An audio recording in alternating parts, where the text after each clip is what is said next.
cuestiones que podemos enumerar. Hay una transformación profunda de las identidades, de las condiciones procreativas, de la anticoncepción generalizada. Ya a partir de la segunda mitad del siglo XX comienza la regulación de las concepciones. Hoy les cuento algo, leí un artículo donde en Japón, en China, hoy la ciencia puede determinar el sexo del individuo a partir de la concepción, con una pequeña gota de sangre, está embarazada y podemos saber a qué sexo pertenece. Y en China, que requiere tener más hombres, o sea, directamente discriminan y provocan un aborto. Es terrible.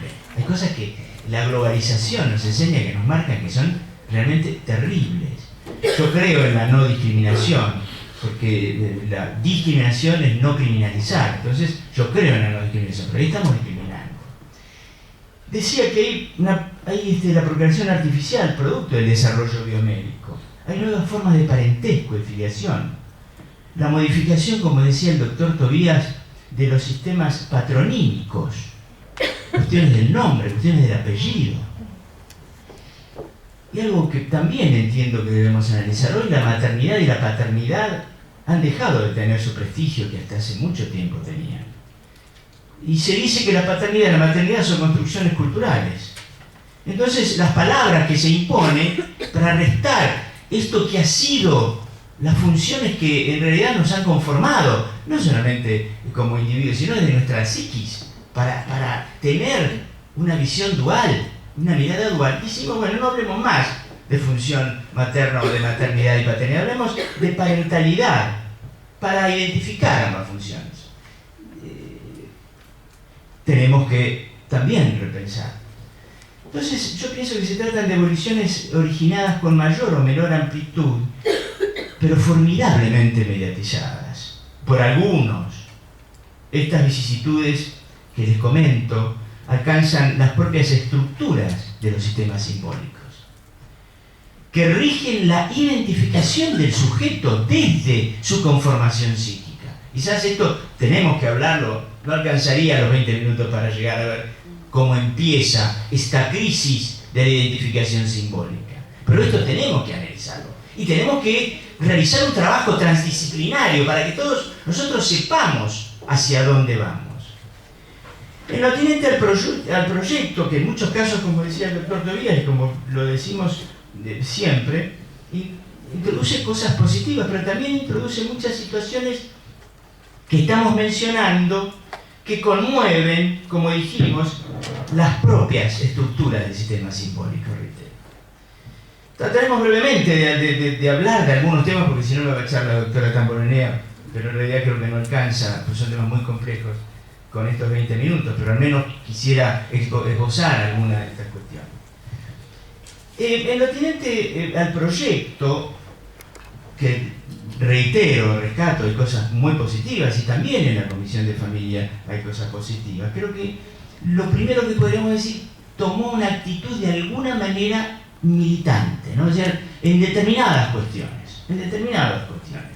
Por ejemplo, en lo que hace, como vamos a ver, en lo que hace a lo que es la adaptación del sistema filial a la ley o al plexo normativo vigente, que es la de los matrimonios de personas del mismo sexo. Es decir, uno de los fundamentos dice, ya tenemos que concluir con los debates doctrinarios y jurídicos y adaptar el sistema del matrimonio igualitario entre personas del mismo sexo, otorgándole normas filiatorias que puedan establecer la posibilidad de que estas uniones tengan hijos. Y acá sí se provoca, digo, más allá de lo que dijo el doctor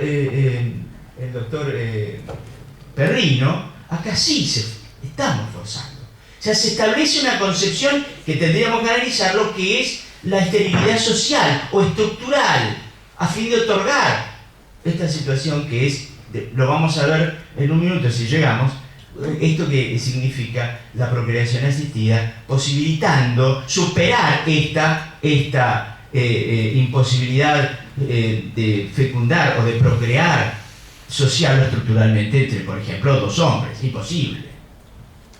De ahí que vamos a ver cómo se incorpora en nuestra legislación, una de las pocas legislaciones, el matrimonio, la fecundación o maternidad subrogada o procreación por sustitución. Este es el primer tema que me parece que es para pensarlo. Y también otro tema que por ahí la doctora Millet, a quien respeto muchísimo de tantos años y que realmente nos ha enseñado mucho, también creo que la comisión y que el proyecto ha tenido una visión muy capitalina, o de todas las áreas de mayor concentración poblacional. Y no ha tenido la mirada de los pueblos del interior, donde los recursos son distintos, donde la idiosincrasia es distinta, donde no podemos hablar de determinadas cosas porque no alcanza o porque tienen culturas distintas. Nuestro país es muy grande y se ha legislado quizás con esta visión para los centros de concentración urbana y quizás también diría de aquellos individuos o personas de mayores recursos. Son pequeñas reflexiones, son reflexiones. También surge como significante en las normas pretendidas la incorporación de la idea de reproducción como una operación simbólica que se organiza socialmente. Porque es así, la procreación es una operación simbólica. Que tenemos en la idea, porque nadie sabe cómo es ser papá ni mamá. Nadie sabe cómo, dónde, de qué manera se produce la concepción. Todas son cuestiones que nos llegan a nosotros a través de la ciencia. Entonces, ¿cómo conformamos esta creación? A través de esta operación simbólica. Y esta operación simbólica, que es la procreación, se traslada a una organización que socialmente pretendemos. ¿Cuál es la organización que pretendemos? También no es tan simple para analizar. ¿Qué es lo que queremos? Ya dijo el doctor Perrino, y acá estamos discriminando con determinadas formas de filiación. Se estructura también un concepto de procreación, la que funcionará como una ley de la especie. O sea que la procreación es una ley, y es una posibilidad. Todos podemos procrear, no importa. Como una suerte de imperativo categórico de reproducirse. Como una visión única, adultocéntrica, que necesita materializarse, que es ese deseo del hijo como mandato, sin entender que el niño nacido es el que va a recibir las consecuencias de ese mandato. Se ha incorporado nuevas normas al sistema familiar de una visión hegemónica, como decía, desde una única disciplina. Puntualmente, y a lo que me refiero, porque también, ¿dónde está todo esto? El primer tema que vemos, el proyecto incorpora las normativas, o sea, ya está incorporado en nuestra legislación, las normativas de las personas del mismo sexo. Y de esta manera, dijimos, se pretende resolver la posibilidad de que estas personas, cualquiera sea la imposibilidad, puedan tener hijos. Ahí cumplimos el mandato. Y no diferenciamos el deseo, la necesidad y el mandato. Se incorpora como fuente de la filiación, como decía el doctor acá, y le quería decir, esta situación, esta visión adultocéntrica, creo que tiene un sentido muy direccionado, a mi entender, diría, ¿no? Tiene un sentido direccionado. ¿Por qué hacemos esto? Bueno, otorgamos la posibilidad, y otorgamos la posibilidad en función a esto que decimos que son la unión matrimonial de personas del mismo sexo. Cosa que yo no estoy en contra, no vayan a pensar que yo lo estoy haciendo. No, creo que se requiere una legislación, está la legislación, ya está, pero hay que analizar determinados aspectos. Decía el doctor Perrino, y yo comparto, que se incorpora como fuente de la filiación y en función del desarrollo biomédico las técnicas de reproducción asistida. Y por ahí que se establece en este artículo 558. Y también entendemos que la procreación médicamente asistida no es una fuente de reproducción y por ende no es una fuente de filiación, y comparto plenamente lo que decía el doctor Perrino, sino que es exclusivamente la posibilidad procreativa, es un método procreacional. Nosotros hemos dicho muchas veces que la reproducción asexuada, porque de lo que estamos hablando es de la reproducción sin sexo, no hay coito procreacional. Esto es de lo que estamos hablando. En la mayoría, salvo en las legislaciones más liberales, porque en realidad en este... No, me falta mucho, pero ya termino. En realidad, en este proyecto tiene un criterio de una mirada sumamente individualista y una mirada absolutamente liberal.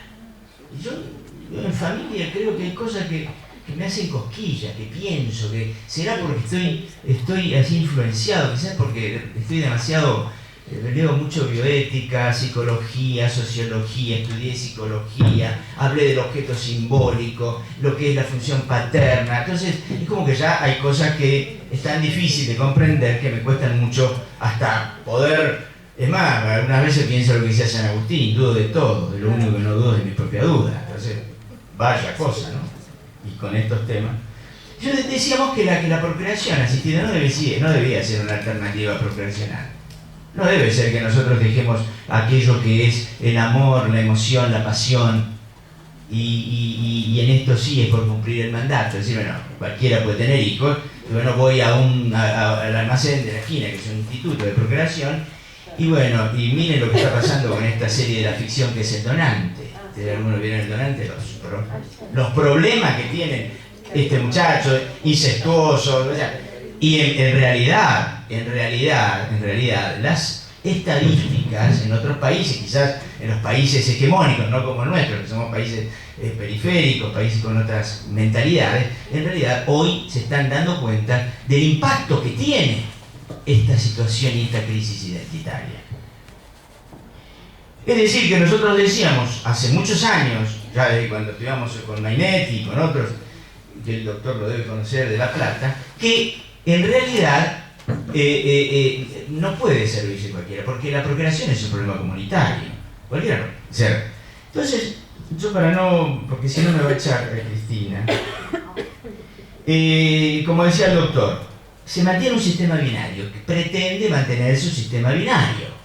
Es decir, que una persona no puede tener más de dos padres, diríamos, o dos padres, no sé, diríamos, pero puede tener más de dicen más de dos vínculos filiales. Pero miren la cuestión que puede pasar. Pero la diferencia en este sistema, podrán ser dos madres, dos padres, o podrán ser hasta 5 progenitores. Porque la realidad es que con la subrogación, la maternidad por subrogación, tendríamos en algún momento 5 progenitores. Se los puedo enumerar si quieren, 5 progenitores. Puedo tener la madre gestante, la madre que donó el elemento fecundante, el padre porque vamos a tener que seguir, porque en realidad siempre va a haber un óvulo, un espermatozoide. Quizás en el momento, en algunos otros países, se están haciendo la clonación, que directamente es la multiplicación celular, o se ha fecundado un óvulo solamente, o sea, a veces sería muy aburrido, todas mujeres, ¿cómo? Autofecundado. O sea, hay cosas hoy la biología, la biomedicina, la genética, es terrible, hay cosas que vieron, no sé dónde decíamos en algún momento, la fusión del átomo abrió una puerta que no se pudo cerrar, y así las consecuencias. Diríamos en la biología, no vayamos a abrir una puerta que mañana no la podemos cerrar. Esa es la duda. Esto es conducta de prevención, ¿no? O sea, acá está la doctora Miller que diría, vamos a pensar qué hacer. Y diríamos, esto de la voluntad 5, no sé si les conté los 5, el elemento fecundante, el del padre, después podemos decir aquellos que dieron la voluntad procreacional. Los dos hombres, o 2 mujeres, o una mujer y un hombre, que dio la voluntad procreacional. O sea que tenemos 5. 5 que entrarían dentro de la visión.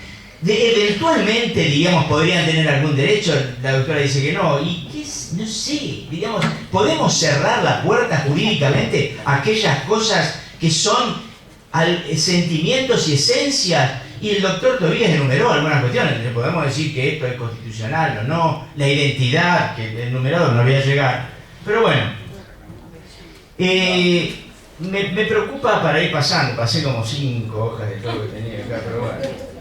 Otra cuestión que me llena de tensión, ¿no? de preocupación, es la incorporación de esto de la maternidad subrogada, en este artículo 562.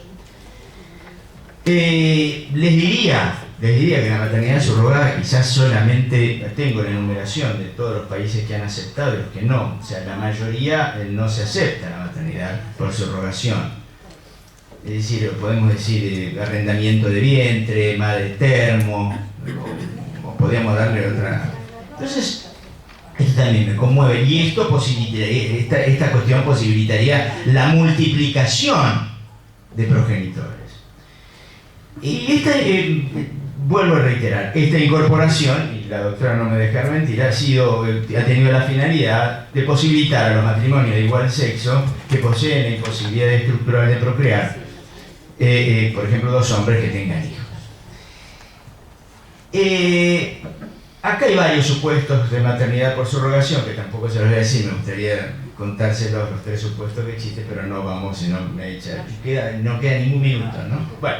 Salvo que denunciemos a 5 minutitos en el tema de las preguntas. ¿Le parece bien? Sí. No, ¿Le damos 5 minutos más? Miren, acá hay algo que yo no les dije, pero que a mí me conmueve. La indiferenciación de las actitudes emocionales de los individuos en función a lo que significa esto de la procreación en esta operación simbólica de este mandato, de este deseo y de esta necesidad. ¿Por qué esta necesidad o este mandato que se produce emocionalmente? La concretización del mandato, o sea, cuando yo logro tenerlo, se desvanece. Esto es la naturaleza humana.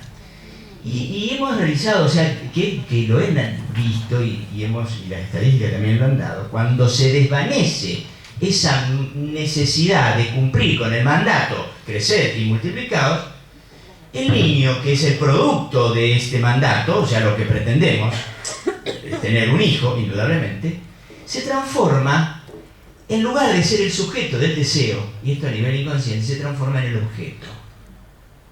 En el objeto. Muchas veces molesta. Entonces, si no tenemos en claro qué queremos hacer con la procreación, con esta operación simbólica, en realidad podemos transformar a un hijo, en lugar de ser un sujeto, en un objeto. Porque esto pasa, y esta es la realidad. Pero es distinto, ¿sabes por qué? Porque la adopción, doctora, tiene otra naturaleza. Podríamos discutir. No, pero no, Pila, no, al contrario, sí, está perfecto, ¿no? En la maternidad por subrogación, algunos puntos he puesto, ¿no? La explotación de la mujer discernidamente, la utilización de la mujer como objeto de prestación, posibles y probadas proyecciones psíquicas y emocionales inconvenientes para la mujer y eventualmente para el niño es despojado de su primer entorno, vulnera el derecho de la identidad asimilable a ese entorno natural y propio, el medio ambiente uterino y su significante. Incertidumbre al colocarnos en una dicotomía entre madre gestante, madre biológica, madre voluntaria, padre voluntario.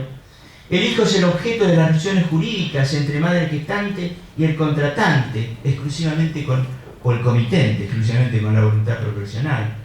El hijo y la madre gestante reciben el carácter de cosa portadora, obligación de hacer, debiendo someterse al cuidado y al tratamiento que se le podrán imponer. Si no podría, supóngase que si yo contraté con una señora cuya nacionalidad es uruguaya y se quiere ir a ver a sus padres y está embarazada, no, momentito, te quedas acá porque tenés que...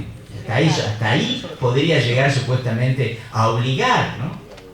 Deberemos reconocer que hay puntos de vista éticos para el gusto de todos en estos tiempos del posmodernismo.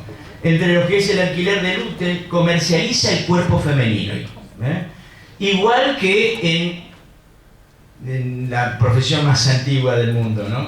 Algunos tenemos que esta mercantilización del cuerpo se puede transformar en una forma de supervivencia ante la grave crisis económica y el desempleo creciente. Todas estas consideraciones me persuaden de que no estoy de acuerdo con este punto en cuanto al código. Y para concluir, asistimos, reitero, a una importante y extraña transformación de las identidades. Referido a esto que hablamos de las condiciones procreativas, las formas de parentesco, la ficción parental, la parentalidad artificial, un sistema de atribución del apellido. O sea, hay una crisis, y esto no es tan simple desde la psicología, esta cuestión, la crisis patronímica no es tan simple. Lo que decía el doctor Tobías, ¿puedo poner el nombre de Juana a un chico? Y se contempló en el código, en el proyecto, algunas cuestiones de discriminación que pueden sufrir los niños frente a estas. En un momento se dijo el fallo tal o otro fallo. No, no es así. No es tan fácil. Dichas transformaciones alcanzan para mí las propias estructuras de los sistemas simbólicos. Todo inexorablemente genera, indudablemente, modificaciones, transformaciones, conflictos identitarios, que ponen en peligro esto que es el objeto simbólico, o sea, la norma en cualquiera de nosotros. Porque no lo vamos a empezar a hablar cómo se conforma el orden simbólico en el individuo, pero bueno. Y ya termino. Tiempo. Termino, ya está, doctora. Múltiples padres, madres conforman nuevas formas de filiación, produciendo una concreción de la fantasmática edípica, como la de ser hijo de uno o varios progenitores, efectivizado con la fertilización que se sustenta exclusivamente en la voluntad procreacional. Se busca en este caso satisfacer necesidades del adulto, pero se deja de lado los derechos y necesidades afectivos del niño, aprisionado al proyecto identificatorio de un solo sexo, que impide el proceso humano de reconocimiento del otro. La filiación ya no se establece en torno de una tríada, sino que se transforma en un vínculo binario solo sostenido por la voluntad procreacional, fragmentado, en el que la unión del varón y la mujer deja de ser significante y fundante para la identidad del niño, como dice Francis Dolto. La pareja padre-madre representa siempre la mediación de base, la célula de referencia simbólica para todos los niños del mundo, ya que su función original es asumir la triangulación. Entendemos que el hijo necesita de un modelo masculino, función paterna, un modelo femenino, función materna, alertando sobre las posibles ausencias de esas funciones, ellos para un desarrollo a plenitud de sus capacidades psíquicas. Muchas gracias.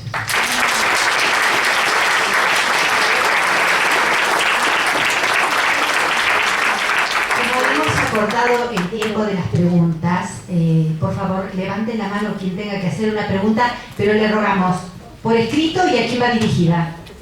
¿Puede ser? No, y les recomiendo una cosa, un libro que es muy interesante, de Michel Thor, que se llama El deseo frío. Thor. Se llama T-O-R-T. Se llama Procreación Artificial y Crisis de las Referencias Simbólicas. Quizás se puedan entender un poquito más. Y después hay otras cosas de Friedman, de René Friedman, de un libro muy interesante que es La irresistible necesidad del nacimiento, y otros libros. Perdón, si me permiten un minutito, me pidió la doctora Mijelski si le otorgábamos 2 o 3 minutos a ella. No me siento, me parece muy interesante escuchar, como dije antes al doctor Tobías, que esto es la democracia, tenemos que poder intercambiar. Sobre todo, porque yo quiero recordar, hoy el doctor Tobías dijo ser humano desde mi concepción. Cuando nosotros legislamos, tenemos que legislar, estamos en una república, en un Estado de Derecho y un país laico. O sea, las concepciones subjetivas, y que son todas muy respetables, de acuerdo a las profesiones, a las profesiones de fe o lo que fuere, deben dejar de lado cuando se habla de algo que es para todo el mundo, que puede utilizarlo o no. O sea, si se dictó una ley de matrimonio homosexual, eso a nadie, o de matrimonio igualitario, a nadie le va a obligar, o si se establece un programa de derechos reproductivos X, no es para que la gente se sienta obligada a asimilar esas conductas o a realizarlas, sino, como decía yo antes, una extensión de derechos. Es algo que puede ser o no usado, pero tiene la ventaja frente a las otras concepciones que no prohíben al otro. O sea, yo podré actuar de acuerdo a mis creencias o no actuar. En cambio, si a mí me prohíben, por ejemplo, el matrimonio igualitario, me prohíben contraer el matrimonio, me están cercenando un derecho. Entonces yo creo que cuando hablamos de estas cosas, tenemos que tener presente la pluralidad y el pluralismo de una sociedad como en la que vivimos. Por otro lado, le quería recordar, y me encantaría en otro momento sentarme con Tombías, con Bebé, con Perrino en un seminario chiquito y discutir que cómo vamos a estar todos de acuerdo si, miren ustedes, la gente que es pro interrupción voluntaria del embarazo está muy enojada con la definición del artículo 19, porque volvió a reiterar, digamos, el concepto de Vélez. Que Vélez, y yo no concuerdo en eso con el doctor Tobias, voy a tratar de ser muy breve, si bien puso que es un concepto del derecho civil, que se es persona desde el momento de la concepción en el seno materno, a continuación le puso que es titular de algunos derechos siempre sujeto a la viabilidad, ¿no? Punto 3. En la nota al artículo 3290, Vélez dice que el niño en realidad adquiere su individualidad a partir del nacimiento y cuando está separado. El Código Penal no nos da las mismas penas para el aborto que para el homicidio. La tentativa de aborto no es penada. Los médicos, que hoy en día muchos hablan de defender desde el momento de la concepción, se olvidan que en todos los casos de nuestra jurisprudencia es unánime la mala praxis.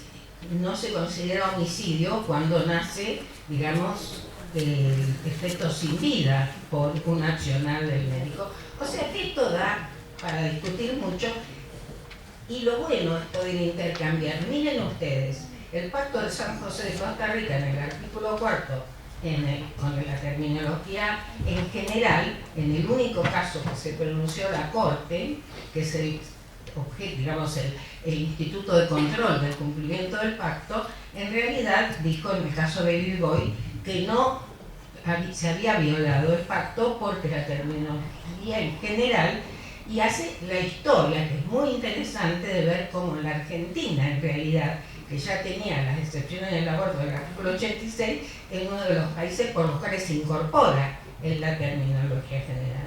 En Francia, pues son conceptos que estamos muy subjetivados, son muy difíciles de aunar. ¿Cuándo comienza la vida? Yo considero que no es lo mismo el embrión extracorpóreo que el corpóreo, porque el extracorpóreo necesita la actuación de un tercero. Si no se implanta, no puede seguir indefinidamente, creo yo, no soy bióloga. O sea, y también la Corte Europea, en un caso de Francia, que no hay tiempo de contarlo mucho, llegó a la conclusión, o sea, hace 20 años que no se logran de acuerdo de cuándo comienza la vida. Es un tema sumamente complejo, porque también, digo, el otro día dijo Lorenzo, y la verdad el artículo 19 no le cae bien a nadie, ni a unos ni a otros. Entonces, porque son concepciones sumamente complejas, que en realidad son procesos. No es lo mismo, como dice Farrell, un embarazo, si se pierde un embarazo en el primer mes, que si se pierde el embarazo en el mes 8. O sea, son contingencias muy complejas, pero no quería dejar de señalar esto. Yo, por ejemplo, no hubiera legislado la maternidad por subrogación. Yo no era un tema, porque es un tema también sumamente complejo. Cualquiera de las elecciones, hace poco me vinieron a consultar, toda la familia estaba toda de acuerdo, y yo, más allá de decirle que yo no tengo solución jurídica hoy en día acá, de acuerdo a la madre, que sería la abuela futura, el esposo, los hermanos, y en ese momento pensé, digo, ¿y cómo? Y este chico va a nacer, y la abuela que la gestó. Pero ¿qué me pasó también? El otro día se me acercaron dos juezas de la provincia de Buenos Aires y me decían, qué suerte, doctora, que legislaron, porque se hace a pasto, se hace permanentemente, con la amiga, con la hija, con la madre. Se dice... No es tiempo, ya está. no te asustes. No. No es tiempo, no, al contrario, es una pregunta para vos. El problema que me preocupa es que cuando hablan de... Nosotros tenemos, yo creo, ya más de 20.000 chicos, más hay, personas nacidas con las técnicas de reproducción asistida. Bueno, ya son 20 años casi, por un lado. Por otro lado, con una estructura jurídica débil. ¿Por qué? Porque muchos son no hay donación de semen, pero hay muchísimos casos. Yo conozco personalmente ahora. Es como algo que cuando uno conoce es porque se está con donación de óvulos, con donación no solamente de semen, mucho con donación de óvulos. Hasta ahora en la clínica jurídica hay un caso en Entre Ríos que no sé en qué terminó. No se cuestionaron esas afiliaciones, pero pueden ser cuestionadas.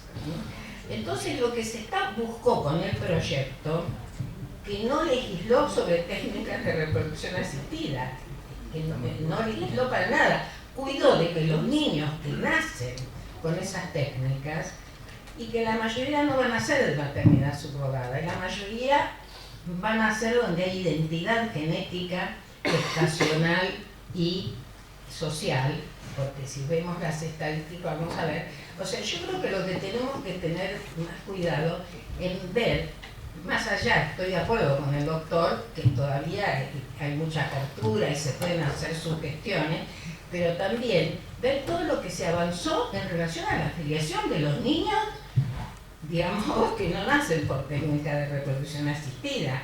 Se amplió la legitimación para las impugnaciones, o sea, hay una apertura grande en filiación que tiene que ver con lo que se busca en los últimos años de la verdad con el otro. Con el doctor Perrino, cuando dice que se discrimina, en realidad yo creo que al revés, porque si usted le permite, porque el artículo lo permite, que judicialmente se investigue quién es el padre, o se le haga saber quién es el padre, quién es el donante, porque yo no puedo hablar de padre con alguien que lo único que hizo fue donar semen, porque si no identifico la donación de semen con una reproducción biológica, que a lo mejor también es ocasional, pero ya concibe un riesgo. O sea, cualquiera que tiene una relación sexual no protegida sabe que puede engendrar. En cambio, si yo dono semen, lo que sé es que estoy donando semen, no me importa ni conozco quién lo va a recibir, o sea, quién va a ser la titular o no del óvulo. O sea, es un acto muy ajeno a una relación, entonces no puedo hablar del padre. Pero el código previó, de todas maneras, tomó un camino intermedio, digamos, aceptando la investigación, digamos, cuando es por problemas de salud, meramente administrativa, pero cuando se quiere saber el nombre, el juez lo tiene que autorizar. Por otro lado, la maternidad subrogada, yo no creo que se planteen muchos casos, no lo creo honestamente. ¿Cómo? Es otra cosa.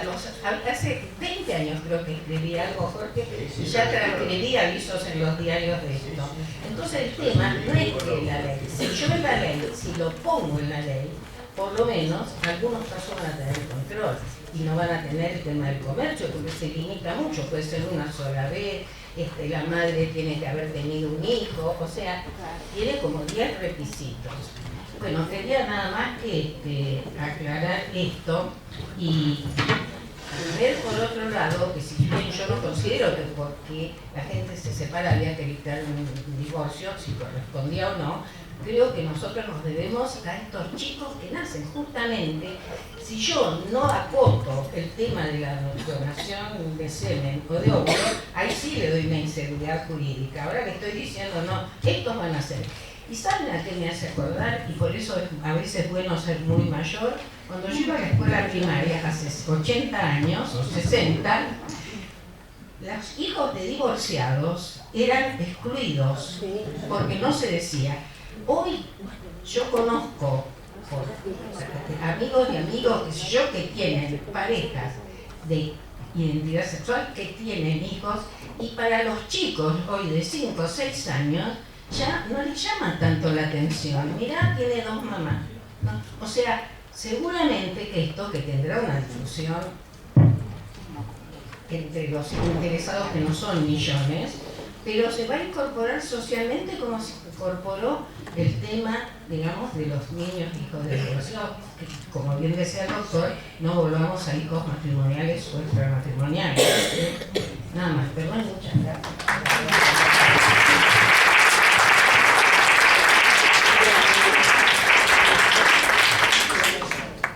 No sé cómo, perdón, doctora Tamborenea, ¿cómo quiere que hagamos? Porque no sé, tiene el doctor... No, tenés poco. Bueno, voy a simplemente a comentar algo de lo que dijo la doctora. No es tan simple esto de decir que dona semen y es nada más que semen. En realidad, yo creo que el problema no es del que dona semen. El problema es del hijo que nace a partir de la donación de un elemento fecundante, masculino o femenino. Hay otras circunstancias que suceden en nosotros, cuando alguien dona semen y con ese semen se produce un niño, o una persona, estamos creando un vínculo con aquel que ha tenido esa voluntad procreacional de transferirle el embrión, porque puede ser ambos elementos fecundantes a partir de la procreación heteróloga, aquel que se le transfiere. El problema es cómo se identifica, o sea, no tiene conexión con algo que es muy importante, que es la conformación histórica de su identidad. Entonces, yo voy a tener que conformar una identidad a partir de ese instante, sin que pueda definirme como tal, en función a todo lo que yo traigo, porque no es solamente, la vida no comienza hoy, a partir de la concepción. La vida es algo más, la procreación es algo más, y el ser humano que percibe. Yo he tenido casos donde inclusive hay estadísticas, lo que decía la doctora, hay estadísticas sobre las cuestiones o la afectación psicológica de aquellos que han nacido por técnicas de fecundación asistida. Y en Estados Unidos, que se ha sido a la vanguardia, inclusive hay una afectación de hasta un 35% en distorsiones o algunas alteraciones producto de esta creación artificial. Porque esto es una creación ficticia. A partir del momento en que nacemos, somos. Y no es así. Desde lo simbólico, les digo, no es así. Yo he tenido casos donde hace muchos años, yo lo comenté en una charla que tuve hace muchos años, mi papá y mi mamá tenían 2 amigos que habían perdido una niñita en un accidente de tránsito. En la década del 60 no existían las técnicas de reproducción asistida, había solamente la posibilidad, y la adopción era muy limitada, estaba a 13.522, que era establecida la adopción simple, y se usaba mucho, y en los pueblos del interior, de esto del reconocimiento solidario, el reconocimiento sanguíneo a partir de ir y tomar un bebé, inscribirlo como propio. Y eso pasó ya por el año 1964 y mis padres fueron con estos amigos a buscar una chiquita en Corrientes. No voy a dar más datos. Yo fui en el auto, yo era chico. Fui en el auto, trajeron a esa chiquita. Mis padres seguimos siendo amigos de la familia, creció. No es que tenía diferencias. Nadie le dijo nada, y no es que tenía diferencias morfológicas, diríamos, no era que era distinto, con una negrita, veo estas cosas, esta discriminación, no. Y el año pasado me llama por teléfono y me dice: Jorge, por favor contestá las preguntas, se nos pasa el tiempo.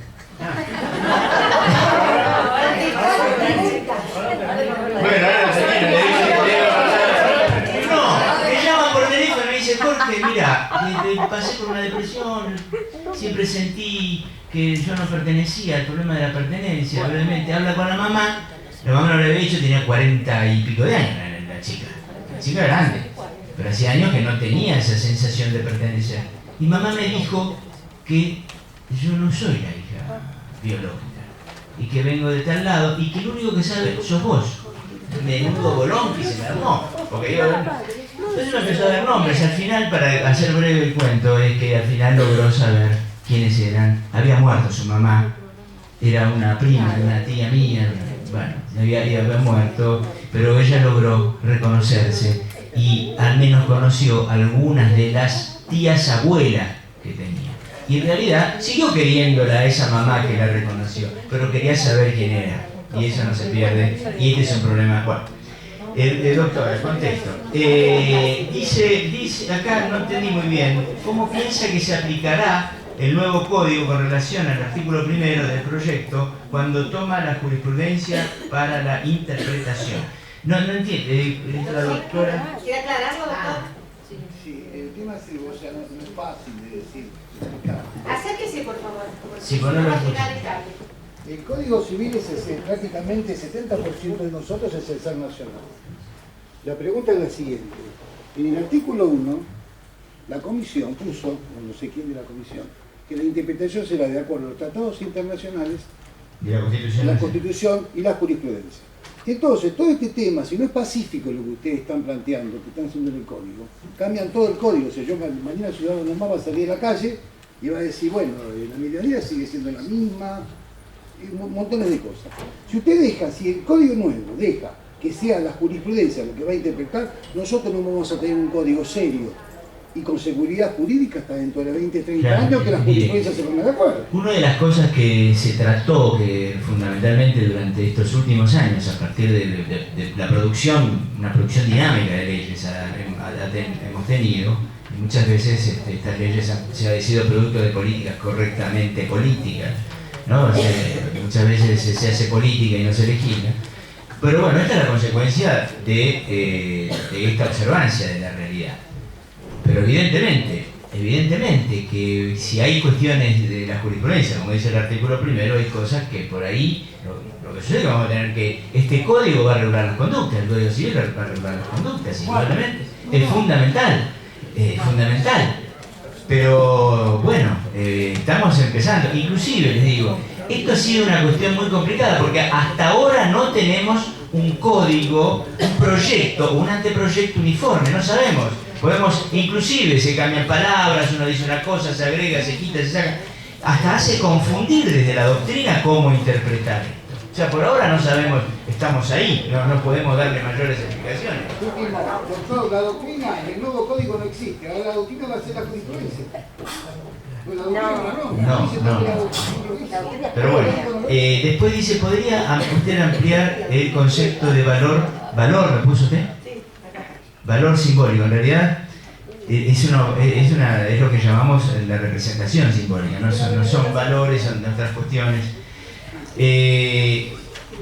Voy a tratar de decirlo simplemente, más allá de que hay muchas discusiones sobre estas funciones.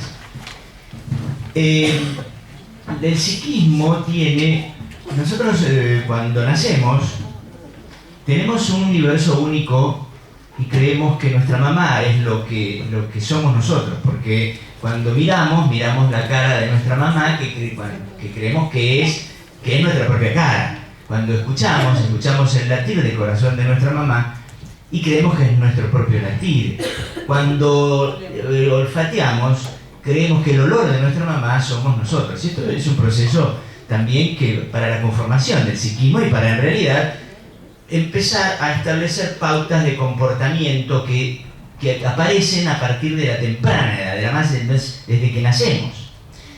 Este universo único, en esta representación que es nuestra mamá, se interrumpe cuando aparece el padre.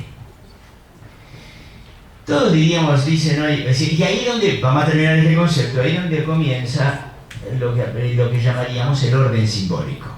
El primer límite para separarnos de esta visión única y de creer lo que no somos, que somos nuestra mamá, es la presentación del padre. Ese es el primer límite, y el padre y la función paterna es conforma la norma, o sea, ¿cómo conformamos la norma? A partir del orden simbólico que nos da este límite. Va a ser el representante de la norma para toda la vida.